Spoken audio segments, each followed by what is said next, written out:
Lá na Bahia, quando eu morava lá, sempre fui agricultora, meu marido é agricultor, a família toda é agricultor. Eu nunca imaginei que aqui em São Paulo ia ter agricultor. Olá, Giro Econômico está no ar, o programa que mostra diferentes lados da economia. Hoje, Juliana Inhas, economista e professora do INSPER, e eu, Maria Manso, vamos falar sobre os extremos do agronegócio. De um lado, a agricultura familiar, quase sempre manual, orgânica e intuitiva. Do outro lado, as plantações que já usam inteligência artificial para tirar o máximo do solo com o mínimo de produtos químicos. Juliana, esses dois formatos são complementares ou eles expõem mais uma das diferenças brasileiras? Maria, eu penso que eles são muito complementares, né? Nesse tipo de desenho que a gente tem hoje no Brasil, a produção em larga escala é a que tem maior competitividade. Então, naturalmente, o agronegócio e o agroexportador são os grandes carros-chefes. É a soja, o milho, os grãos em geral. É ali que a gente tem vantagem. É ali que está o recurso que a gente emprega com maior produtividade. É ali que está, no final das contas, o nosso business. Já a agricultura familiar, ela atende a sociedade como um todo, ela é importante porque ela é muito mais intuitiva. Então, a gente tem, de um lado, recursos empregados para exportar, do outro lado, recursos empregados para colocar a alimentação na mesa do brasileiro. E é fato, a agricultura 4.0 está substituindo a experiência e a intuição do homem da terra por dados, análises, programas de computador e robôs. Análises e relatórios de solo e cultivo que demoravam semanas agora podem ser feitos em 2 dias. O controle de pragas, que antes exigia a pulverização de toda uma área, hoje pode ser feito apenas onde está o problema. E esses são apenas alguns exemplos da chamada agricultura de precisão. Com a ajuda de drones, GPS, satélites e programações à distância, as máquinas e a tecnologia já são capazes de fazer quase tudo sozinhas. Você consegue programar no escritório a recomendação mais correta de determinada região, né? Nós chamamos de zonas de manejo, né? Essas zonas de manejo é uma recomendação criada no escritório. Você pode, sem o operador saber, né? Ele entra no campo e a máquina automaticamente se ajusta. E você pode trabalhar, inclusive, em frotas, né? Isso ajuda bastante na operacionalização desse processo, né? Existem muitas empresas de consultoria, muita pesquisa desenvolvida no Brasil, em solos tropicais, em climas tropicais. Então, por isso que a gente considera como se fosse um case de sucesso a agricultura de precisão no Brasil. O mercado da agricultura de precisão deve atingir o valor de 11 bilhões de dólares até 2026, segundo o estudo Precision Framing Market. Esse número é 3 vezes maior que o valor registrado em 2019, que ficou em 3 bilhões e 800 milhões de dólares. Com a tecnologia agrícola, é possível reduzir em até 90% os custos de uma plantação e aumentar a produtividade em cerca de 50%. Por isso, metade dos grandes produtores já aderiu ou está disposto a aderir às novidades. Muitas, inclusive, já fazem parte das máquinas que saem das fábricas. Assim como hoje, né, comprar um carro com vidro elétrico já não é opcional, né? Alguns elementos de eletrônica não é mais opcional, é padrão, né? Piloto automático, né? Cada vez mais já está comum. É como o câmbio automático, né? Hoje ninguém pede mais máquinas.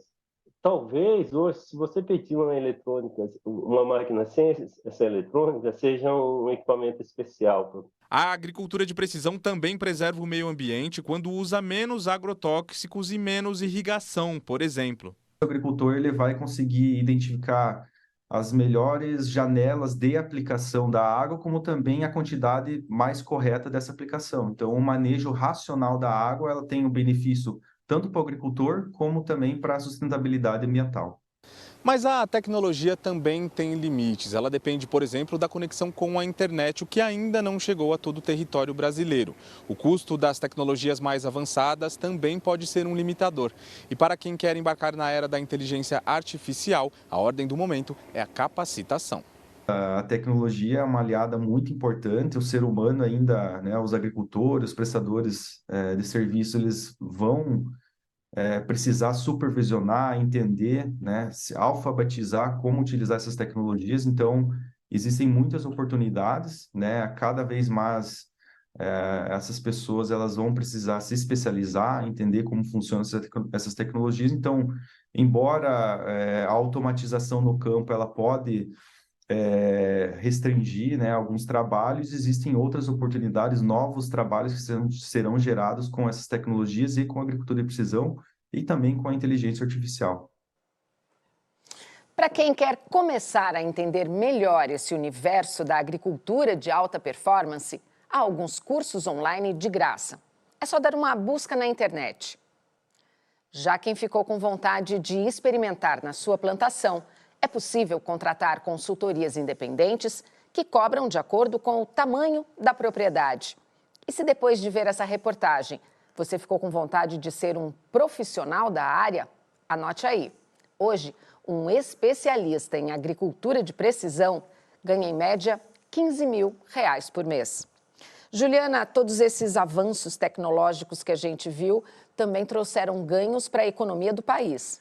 Trouxeram, Maria. A gente está falando aí de uma expansão significativa da agricultura dentro do Brasil nas últimas décadas, né? A gente vê essas imagens tão bonitas do maquinário entrando no campo, fazendo a colheita de uma forma mais rápida, com menos desperdício. Então, a gente teve realmente um grande ganho de ter a tecnologia e toda a infraestrutura como uma aliada dentro da produção agro. Foi o que colocou, inclusive, o Brasil hoje no patamar que ele está de um grande agroexportador.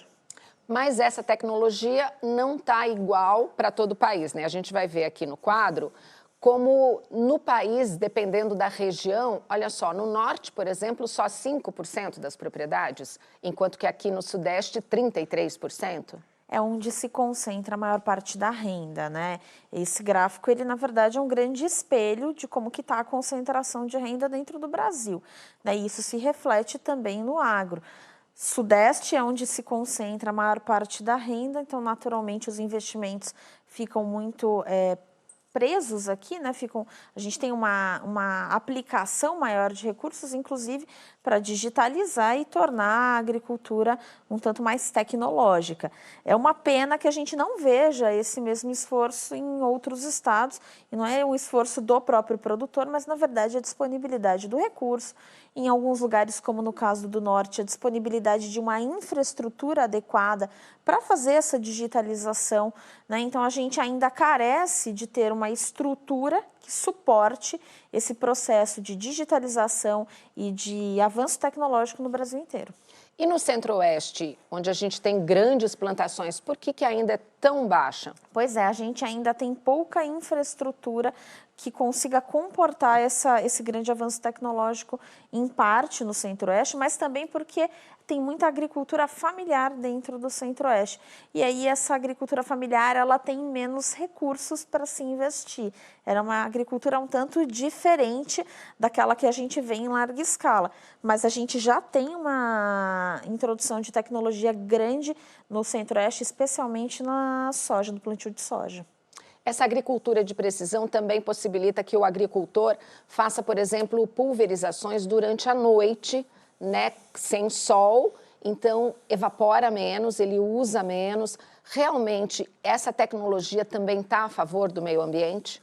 Essa tecnologia, ela faz com que esse produtor consiga utilizar melhor o recurso e ter menos desperdício e, muitas vezes, ganhos ambientais significativos, né? É a tecnologia como uma aliada dessa nova forma de enxergar a economia, não só a exploração da terra, mas, na verdade, a exploração de uma forma inteligente, evitando depredar o meio ambiente, evitando tirar, né, aquilo que a sociedade, que a terra tem de bom, que é essa produtividade ao longo do tempo. Você consegue prever o que ainda vem nesse setor? A gente deve enxergar cada vez mais o uso da inteligência artificial para fazer o crescimento da produção. Você mencionou, né, as pulverizações de madrugada. A gente deve continuar a ver processos como esses, como, por exemplo, algumas colheitas fora do horário que a gente imaginaria ser o tradicional, processos de irrigação diferenciados durante o dia e a noite. A gente deve continuar vendo esse avanço, até inclusive utilizando previsões meteorológicas para saber quando é que a gente começa a plantar, quando que a gente muda, por exemplo, alguma cultura, faz algum tipo de rodízio de cultura. A gente deve continuar a ver esses avanços de uma forma cada vez mais intensa e mais disseminada. Pena que as rodovias por onde escoa toda essa produção também não estão evoluindo na mesma rapidez. Infelizmente, a gente não enxerga realmente essa evolução no transporte e na logística. Essa é uma pauta que ainda precisa ser muito bem trabalhada no Brasil. A gente precisa repensar a forma como você escoa essa produção. Essa produção acontece no interior, ela não acontece nas grandes capitais, ela dificilmente acontece na faixa litorânea. Só que é pelo litoral que a gente consegue mandar esse produto para fora. A maior parte desse produto, inclusive, é um produto para exportação. Então, a gente precisa melhorar o transporte, a logística, para que a gente não perca os ganhos que a gente está tendo em questões ambientais com o transporte através de combustíveis que são poluentes e outras tantas questões que hoje estão saindo muito caro para o Brasil, né? A seguir, depois do intervalo, vamos falar da agricultura familiar. No mundo todo, 8 em cada 10 alimentos consumidos pelo ser humano saem desse tipo de negócio. É já já.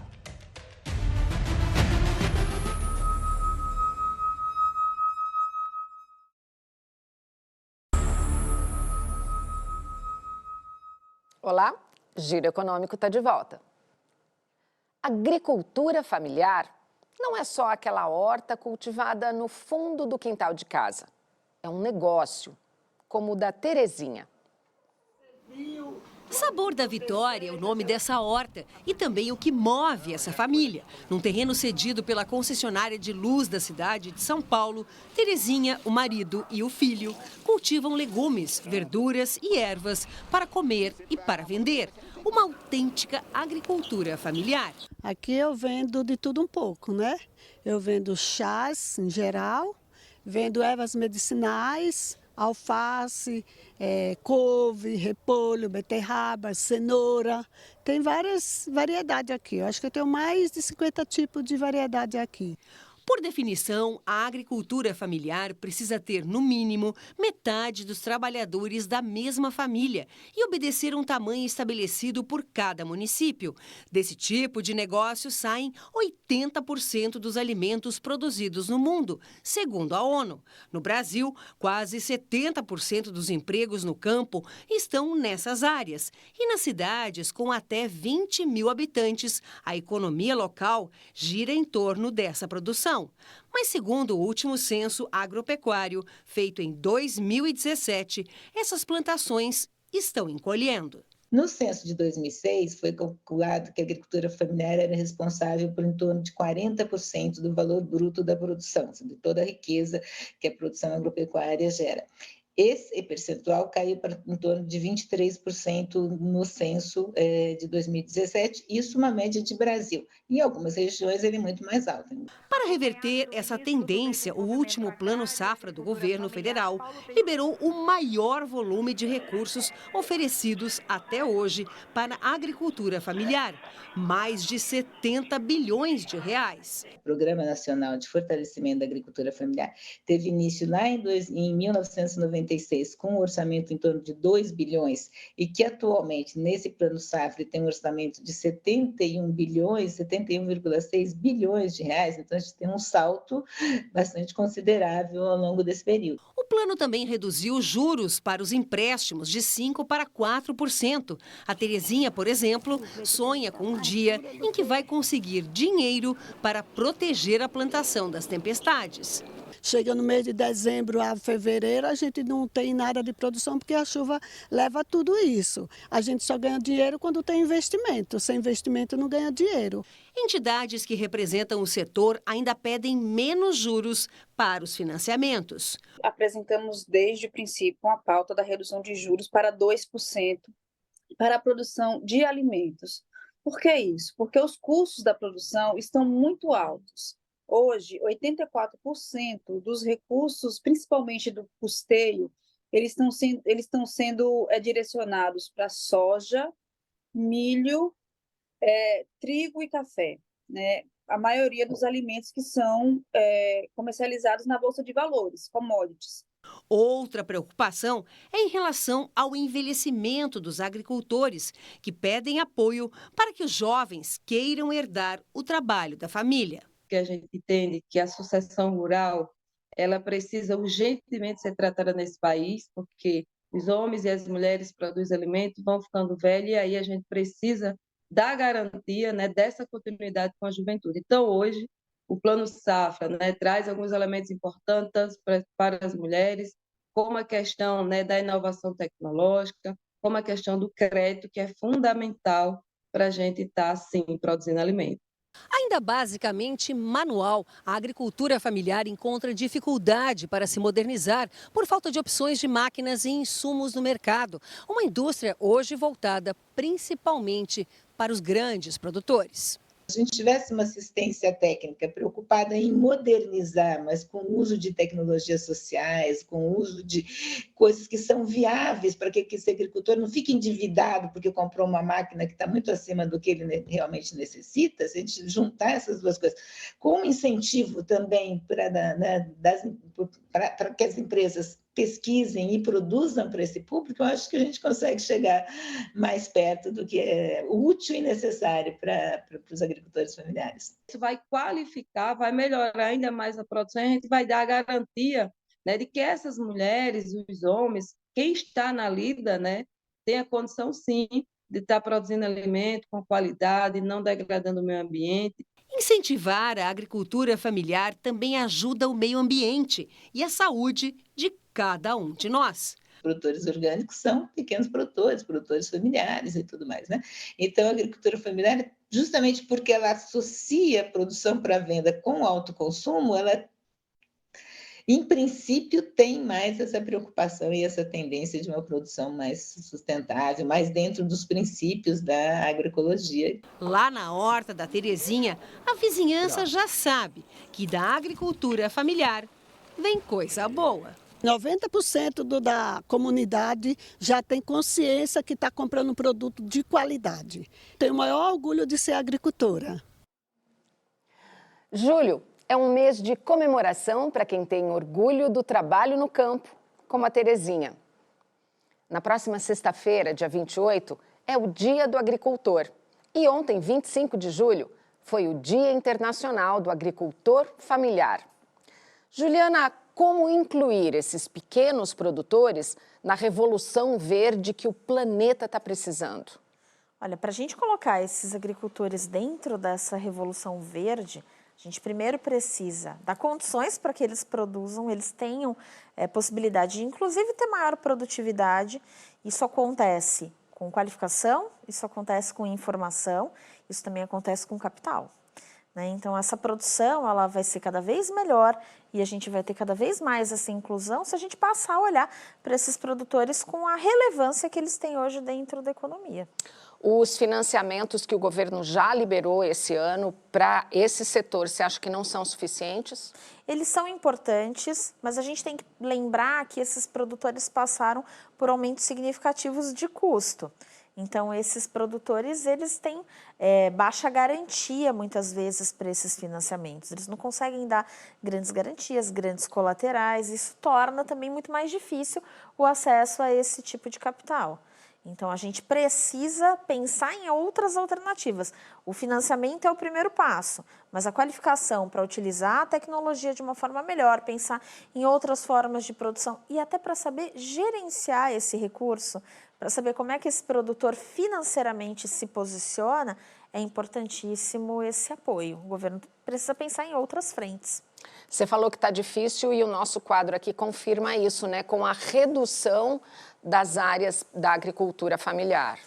A agricultura familiar é uma agricultura que muitas vezes carece de investimentos, carece de maiores auxílios, mas ao mesmo tempo não tem tantas garantias, porque ela oscila muito, a produção muitas vezes oscila de acordo com o clima, com a chuva. São produtores, como a Terezinha mesmo mostra, que não têm exatamente os mesmos recursos que os grandes produtores que estão fora da esfera da agricultura familiar. Então, eles acabam ficando mais desprotegidos. Essa falta de proteção, ela se reflete, inclusive, nessa redução que a gente tem visto hoje, não só pelo aumento da área produzida fora da agricultura familiar, mas também porque esses produtores muitas vezes carecem de um capital de giro, de algum tipo de garantia para a produção que eles não têm. E a gente vê aqui no quadro também que o pessoal ocupado na agricultura familiar caiu muito, né? A maior queda aqui, quase 18%. Para onde foram essas pessoas? É um novo êxodo rural? As pessoas, muitas vezes, nesses cenários, procuram as grandes cidades e vão trabalhar no comércio, no setor de serviços, que hoje é a maior parte da economia brasileira. A gente está falando aí de quase 60% do PIB no setor de serviços. Então, é onde você tem uma maior geração hoje de empregos. A gente também não pode esquecer que, no caso da agricultura, a tecnologia é muito positiva, mas ela também, de alguma forma, acaba poupando um pouco de mão de obra. Essa mão de obra acaba sendo realocada em outros setores. A gente viu que no mundo todo, eles fornecem 8 em cada 10 alimentos que a gente, na nossa casa, consome. Se a agricultura familiar continuar nessa queda que a gente vê aqui, os grandes agricultores podem começar a se interessar em plantar comida para a gente comer em vez de para exportar? Olha, dependendo do mecanismo de preços, e o mecanismo de preços é o que no final das contas faz com que esses produtores se posicionem numa cultura ou na outra. Os mecanismos de preços podem agir aqui. Agora, se a gente chegar nessa situação, socialmente é muito ruim. A gente está falando de uma redução da disponibilidade de coisas básicas, o arroz, o feijão e outros tantos produtos que estão em cima da mesa do brasileiro. Isso vai fazer com que os preços aumentem, gera pressões inflacionárias que são muito ruins para a sociedade. Ou seja, temos que cuidar bem e dar condições para que a agricultura familiar continue existindo. Isso mesmo, a agricultura familiar ela precisa ser motivada, mas ela tem que ser motivada não porque falta emprego dentro das cidades ou porque outros setores não absorvem mais a mão de obra. Ela precisa ser motivada porque ela dá conta de uma produção essencial para a economia brasileira. É dali que vai sair a comida que vai para a nossa mesa para nos alimentar, para que a gente possa trabalhar em outros tantos setores. E essa questão que eles falaram de que os jovens já não estão querendo mais herdar esse trabalho? Os jovens hoje conseguem se qualificar com uma facilidade muito maior, né? A grande verdade é que a gente está olhando uma geração que tem um acesso à qualificação e ao estudo muito maior. Então, os jovens acabam sendo muito mais absorvidos por outros setores. Agora, a agricultura familiar e a agricultura como um todo, ela também pode absorver essa nova mão de obra, desde que a gente consiga fazer com que o campo fique mais informatizado, mais tecnológico, para que o conhecimento que esses jovens estão tendo nas faculdades e nas suas qualificações seja bem utilizado para gerar aumentos de produtividade. Essa, inclusive, é a palavra-chave para que a agricultura familiar consiga reverter esse quadro de redução de área plantada para um quadro em que ela utiliza melhor aquilo que já está sendo disponibilizado. E aí, fecha tudo com o que a gente falou no primeiro bloco, né? Isso mesmo, fecha com o que a gente estava falando sobre a agricultura de precisão. A gente sabe que a agricultura familiar não vai certamente utilizar todo o aparato que a agricultura em larga escala usa. A gente está falando de contextos diferentes, produções diferentes e produtores diferentes. Mas certamente a agricultura familiar pode também se beneficiar dessa tecnologia de uma forma muito positiva. Ela pode, com informação, com conhecimento, com qualificação, ela pode utilizar aquilo que é bom da agricultura de precisão e que pode ser acessível, inclusive. A gente não está falando de grandes máquinas, a gente está falando muitas vezes de conhecer como é que a gente faz uma leitura meteorológica para conseguir saber quando a gente planta, quando a gente colhe, como que a gente evita perdas na safra e por aí vai. Enquanto isso, diz a previsão econômica que a semana que vem vai bombar. É isso mesmo? Semana que vem vai ser uma semana bem agitada, Maria. A gente tem a tão desejada reunião do Comitê de Política Monetária, o Copom, que vai decidir na terça e na quarta-feira a taxa de juros básica da economia. Qual a sua aposta? A minha aposta é de uma queda de 0,25. Acho que o Banco Central ainda vai ser comedido nesse processo, né, de redução da taxa Selic, mas já há um consenso dentro do mercado que o ciclo de queda deve começar na semana que vem. Então, mas 0,25 vai fazer alguma diferença no dia a dia das pessoas? Começa a fazer uma diferença, sim. É óbvio que esse ciclo de queda ele vai ser um ciclo longo. Por isso que o Banco Central deve ser bem parcimonioso. Ele deve fazer essa queda de uma forma bem lenta, porque a gente precisa também conseguir se acostumar com uma taxa de juros mais baixa, evitando inclusive que a gente tenha um grande estímulo ao consumo e aí a inflação saia dos trilhos. Então ele tem que ir fazendo essa queda em doses bem lentas para que a gente possa ajustar processos produtivos com a nova taxa de juros, mas as pessoas já começam a sentir, vão sentir no financiamento imobiliário, no financiamento dos veículos, mas ainda com uma sensação de que a gente ainda está longe do que seria o ideal. Mas esse ideal vai chegar. Qual é o ideal?